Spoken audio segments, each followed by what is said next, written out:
आज पूरा देश 14 अगस्त 1947 के उस भीषण त्रासदी का स्मरण कर रहा है जिसे आदरणीय प्रधानमंत्री जी ने 2021 में विभाजन विभीषिका स्मृति दिवस के रूप में वर्तमान पीढ़ी को अपने इतिहास के साथ जोड़ने के उद्देश्य से प्रारंभ किया था। हम सब जानते हैं कि सैकड़ों वर्षों की गुलामी की पीड़ा को समाप्त करके जब ये देश 1947 में स्वतंत्र हो रहा था, जिसके लिए अनगिनत बलिदान हुए, अनेक क्रांतिकारियों को फांसी के फंदे पर लटकाया गया,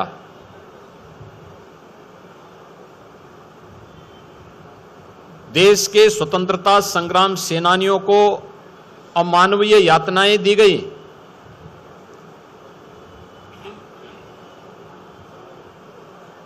लेकिन जब ये देश इन सब त्याग और बलिदान के बाद 1947 में स्वतंत्र हो रहा था,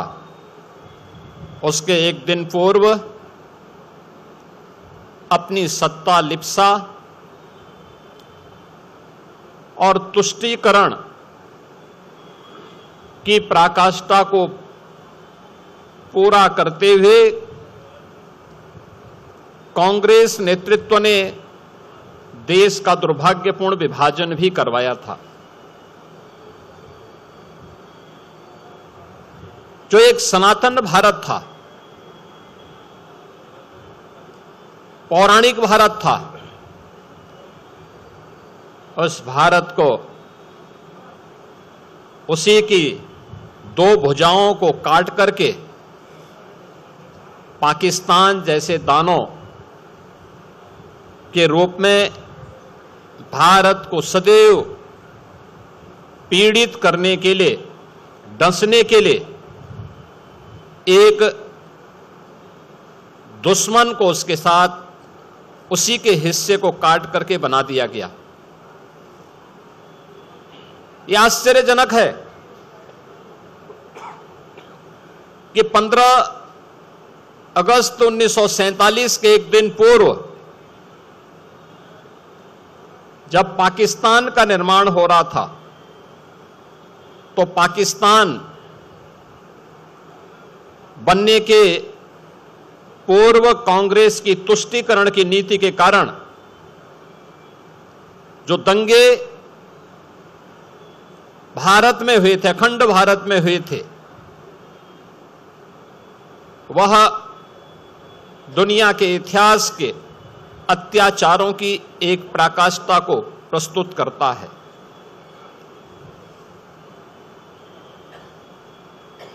जो पश्चिमी पाकिस्तान था, उस पाकिस्तान